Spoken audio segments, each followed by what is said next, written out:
alegria nós estarmos juntos no programa Bíblia no Meu Dia a Dia e estamos estudando o Evangelho de São João. Alegria também é perceber que Deus fala conosco, direciona a nossa vida, nos instrui na sua palavra. Por isso vamos abrir o nosso coração e vamos suplicar juntos o Espírito Santo para que Ele nos conduza no nosso estudo bíblico. Em nome do Pai, do Filho e do Espírito Santo. Amém. Vinde, Espírito Santo, enchei os corações dos vossos fiéis e acendei neles o fogo do vosso amor. Enviai o vosso Espírito e tudo será criado e renovareis a face da terra. Oremos, ó Deus que instruíste os corações dos vossos fiéis, com a luz do Espírito Santo. Fazei que apreciemos retamente todas as coisas segundo o mesmo Espírito e gozemos sempre da sua consolação por Cristo Senhor nosso. Amém. Vamos dar prosseguimento ao estudo do Evangelho de São João. Então eu quero convidar você a pegar o seu caderno, a sua Bíblia, para nós estudarmos hoje o texto de João, capítulo 7, versículos de 40 a 44. João, anota aí, capítulo 7, versículos de 40 a 44. Vamos ler o texto e depois meditá-lo. Ouvindo essas palavras, alguns da multidão afirmavam: verdadeiramente ele é o profeta. Outros diziam: ele é o Cristo. Mas outros discordavam: o Cristo pode vir da Galileia? Não está na Escritura que o Cristo será da descendência de Davi e virá de Belém, o povoado de Davi? Surgiu assim uma divisão entre o povo por causa dele. Alguns queriam prendê-lo, mas ninguém lhe pôs as mãos. Essa realidade que nós estamos tocando da parte de Jesus e até mesmo do povo que tem dificuldade ali de entender, né? Até mesmo porque uma das prerrogativas do Messias era a vida oculta até a sua manifestação. Então, alguns do povo aqui no templo não sabiam que Jesus tinha nascido em Belém e depois foi morar, né, em Nazaré. Então, ele cumpre a prerrogativa de nascer na cidade de Davi, da descendência de Davi, né? Tanto da parte de Nossa Senhora quanto da parte de São José, é descendente de Davi. Da mesma maneira, o texto vai nos colocar diante dessa realidade. Aquele que nos esclarece as Escrituras, nos esclarece nas dúvidas que nós trazemos, é o Divino Espírito Santo. Claro, aqui o Divino Espírito Santo ainda não tinha sido derramado sobre a igreja. Isso só vai acontecer em Pentecostes. Inclusive, quando Jesus vai dizer, né, quem tem sede, vem a mim e beba. Não é? Aquele que crê em mim, do seu interior fluirão rios de água viva. Ele estava se referindo ao Espírito Santo e naquele momento ele ainda não tinha sido dado. Mas a nós, que agora estamos estudando a palavra, nós precisamos perceber que o Espírito Santo nos é dado. Por isso que a gente começa a Bíblia no Meu Dia a Dia, depois da saudação inicial, suplicando o Espírito Santo, porque é ele que nos orienta na Escritura. Aqui no versículo 40, não é? Depois de ouvir as palavras, alguns da multidão afirmavam: verdadeiramente este é o profeta. Que profeta é esse? É o profeta que Moisés profetizou, que depois dele viria o profeta.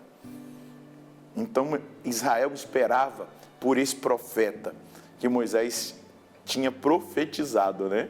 Moisés tinha dito que viria o profeta. Então, não é um profeta, é o profeta. Então, eles reconhecem nas palavras de Jesus, nos ensinamentos de Jesus, naquilo que Jesus está apresentando, não é? Uma palavra profética. Um grupo ali da multidão reconhece, ele é o profeta.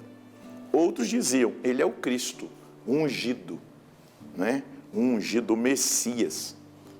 Quando diz o Cristo, é o Messias, é o ungido, aquele que viria da parte do Pai para salvar a humanidade, para libertar Israel. Então, aqui, duas coisas. Um grupo reconhece, é o profeta, dito por Moisés. Outro grupo reconhece, é o Cristo, ungido do Pai, aquele que veio para o povo de Israel, o esperado das nações, o Messias. E aí, outros aqui, né, veja só, há discordâncias, outros, porém, discordam. Porventura, o Cristo virá da Galileia? Não diz a Escritura que o Cristo vem da descendência de Davi e de Belém, o povoado de Davi? há essa dificuldade de compreensão, até mesmo por falta de dados. Mas não há um interesse. Por que não perguntam a Jesus, o senhor nasceu onde? Ele vai dizer em Belém da Galileia, ou melhor, em Belém da Judéia, na cidade de Davi. Então ele está aqui cumprindo a Escritura. Esse é o problema de opiniões pessoais, de ideias, que no nosso tempo também é problemático. Nós precisamos ter a nossa fé baseada na sagrada tradição, na sagrada Escritura e no sagrado magistério. É onde nós tiramos qualquer possibilidade de erro. Então, opiniões geram heresias, opiniões geram divisões, opiniões geram fechamentos do coração, opiniões geram até mesmo fechamento da mente para a realidade da verdade, aquilo que é verdadeiro. Aqui eles estavam pautados em opiniões, mas ele cumpria tudo aquilo que dizia a Escritura. Mas eles não conseguem enxergar porque estão baseados em opiniões. E quando há opiniões, olha o que acontece. Quando não há uma averiguação sobre a verdade do fato, sobre a realidade em si, a gente percebe que o espírito de divisão entra e ele gera confusão. Assim houve divisão no meio do povo por causa dele. A verdade não pode ser relativizada, a verdade tem que ser vivida, buscada, experimentada, dia após dia. E essa verdade, quem nos conduz a ela é o Espírito. O Espírito Santo nos conduz à plena verdade, a Jesus Cristo. Nós temos que sair desse nicho da ditadura do relativismo, onde cada um diz que é a sua verdade, ou eu só aceito isso aqui. Não, existe uma doutrina definida, ainda que alguns queiram mudá-la, ainda que alguns queiram alterá-la, ou alguns queiram adequá-la ao espírito do tempo, ou mundanizar a doutrina e o pensamento. Nós não podemos aceitar esse espírito de divisão, que muitas vezes vem por falta de conhecimento. Uma das coisas que nós precisamos buscar é o conhecimento da Escritura. Uma das coisas que nós precisamos buscar é o conhecimento da doutrina. Eu já indiquei aqui na Bíblia do meu dia a dia, muitas vezes que você adquira o catecismo e leia o catecismo, do início ao fim. Ali você vai aprender o que é a doutrina da igreja. Se você tem dificuldade de leitura, hoje nós temos cursos aí do catecismo inteiro. O professor Felipe já tem um curso do catecismo inteiro. O padre Paulo Ricardo tem um curso do catecismo inteiro. Hoje nós temos acesso de uma forma assim maravilhosa de conteúdo seguro que vai nos formar na sã doutrina da salvação e nos tirar de qualquer possibilidade de divisão, qualquer possibilidade de erro. Olha, a palavra de qualquer homem sobre a face da terra não pode estar acima da Escritura, não pode estar acima da tradição, não pode estar acima daquilo que já foi definido pelo magistério da igreja, aquilo que está ensinado no catecismo. Ah, mas é uma pessoa muito inteligente, eu fui numa palestra, nossa, tudo que a pessoa disse foi muito lógico. Ah, cuidado. Nem sempre aquilo que se usa de uma lógica humana está dentro do plano da lógica divina, da lógica de Deus. Nós precisamos estar atentos a isso. Versículo 44, alguns queriam prendê-lo, mas ninguém lhe pôs as mãos. Existe um tempo pré-determinado. Jesus ainda precisava concluir a sua missão aqui na terra. Aquilo que ele veio trazer, aquilo que ele veio revelar. Então, o projeto do Pai para ser estabelecido no Filho, no sacrifício do Filho, para a libertação de cada um de nós, ainda não tinha chegado ao termo. Vai chegar depois.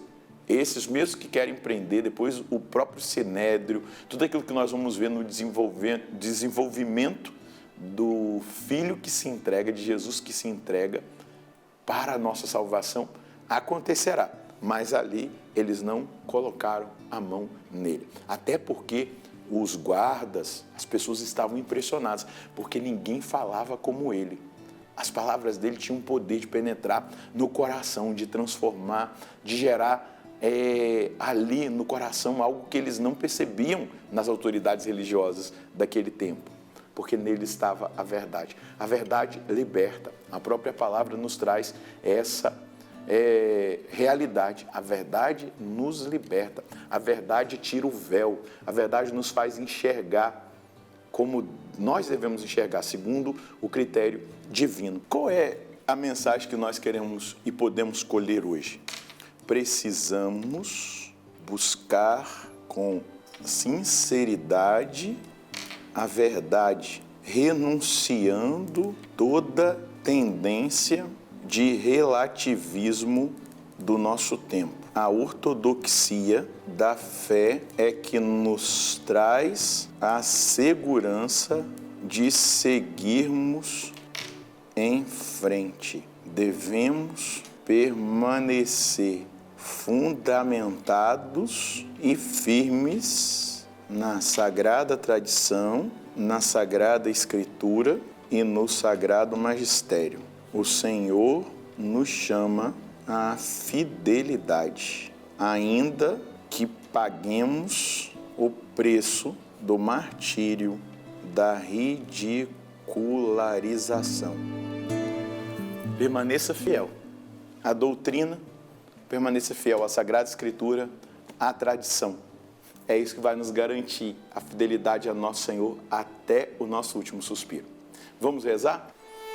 Senhor, nós te reconhecemos que Tu és o Cristo, que Tu és o ungido do Pai. Reconhecemos a Sua palavra, reconhecemos a tradição da igreja, reconhecemos o magistério da igreja que nos traz segurança e queremos abraçar a verdade. Nós não queremos cultivar qualquer dúvida no nosso coração. Liberta-nos, Senhor, dessa erva daninha, dessa ação maligna, dessa ação diabólica do relativismo.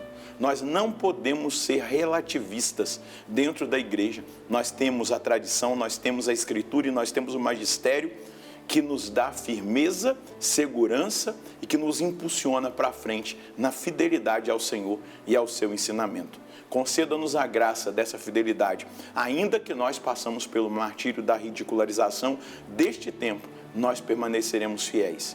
Nós renunciamos ao relativismo e nós assumimos a verdade absoluta que é o Senhor e a sua sã doutrina. Amém. Assumir a verdade, conhecer a verdade, viver a verdade. Essa verdade é o Cristo e toda a doutrina que Ele trouxe para nós, para que nós vivamos fielmente até o fim. E aí, no fim, sejamos abençoados por Ele. Bem-aventurado aquele que permaneceu fiel nas pequenas coisas. Recebe a graça do meu reino. É isso que Ele vai dizer para aqueles que permaneceram fiéis. Deus abençoe você e a sua família. Nós nos encontraremos no próximo programa, se Deus quiser. No nome do Pai, do Filho e do Espírito Santo. Amém.